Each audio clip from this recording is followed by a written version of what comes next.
Ballot പേപ്പറിലൂടെ അധികാരത്തിലെത്തിയ ഇന്ത്യയിലെ ആദ്യ കമ്മ്യൂണിസ്റ്റ് മുഖ്യമന്ത്രിയാണ് ഇ.എം.എസ്. ഏലംകുളം മനയ്ക്കൽ ശങ്കരൻ നമ്പൂതിരിപ്പാട്. ജനിച്ചത് 1909 ജൂൺ 13 മലപ്പുറം ജില്ലയിലായിരുന്നു.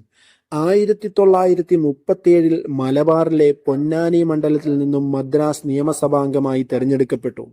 പിന്നീട് 1957 കേരളത്തിലെ ഇലക്ഷനിൽ നീലേശ്വരം ദയാംഗ മണ്ഡലത്തിൽ നിന്നും നിയമസഭയിലെത്തി കേരളത്തിലെ ആദ്യ മുഖ്യമന്ത്രിയായി അധികാരത്തിലെത്തി.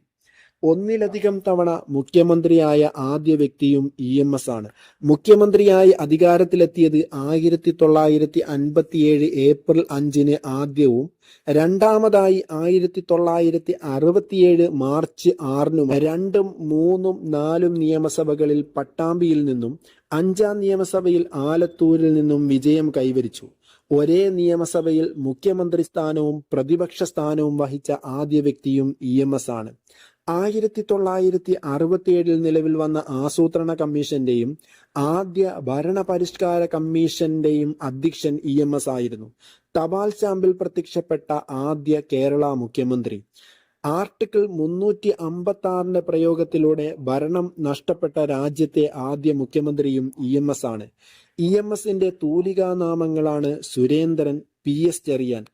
പ്രിയനന്ദൻ സംവിധാനം ചെയ്ത നെയ്ത്തുകാരൻ എന്ന സിനിമയിലും എം. മുകുന്ദന്റെ കേശവന്റെ വിലാപങ്ങൾ എന്ന നോവലിലും പ്രതിപാദ്യമായ കേരള മുഖ്യമന്ത്രി ഇ.എം.എസ്. ആണ്. ആദ്യ കൃതിയായിരുന്നു ജവഹർലാൽ നെഹ്റു. പ്രധാനപ്പെട്ട കൃതികളാണ് കേരളം മലയാളികളുടെ മാതൃഭൂമി, ഇന്ത്യൻ സ്വാതന്ത്ര്യ സമരം, 1.25 കോടി മലയാളികൾ, വേദങ്ങളുടെ നാട്, ഗാന്ധിയും ഗാന്ധിസവും. മരണം 1998 മാർച്ച് 19.